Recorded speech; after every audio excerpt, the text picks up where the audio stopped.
To determine if you have an I&L or an I&L clone arm, look for the tab under the wiper arm. If it's present, you have an I&L clone arm. If it's missing, you have an I&L arm.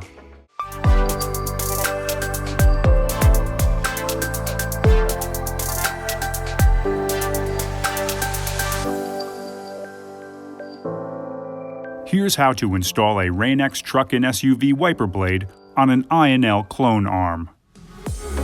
Locate the buttons on both sides of the adapter. Squeeze the buttons and flip open the cap. Next, to remove the adapter cover, hold the wiper blade with one hand. With your other hand, place your thumb under the arrow, grasp the adapter firmly, and pry the cover away. To remove the adapter spacer, locate the arrow on the spacer. Place your thumb underneath the arrow and pry the spacer away. You're now ready to install the blade.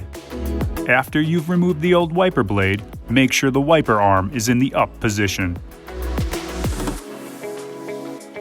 Locate the tab on the back of the adapter. Slide over the tab on the arm. Ensure the adapter is engaged and rotate into place. Close the cap until it locks into place with a click. Tug on the blade to make sure it's properly fastened. Remove the yellow plastic squeegee cover and lower the arm gently onto the windshield.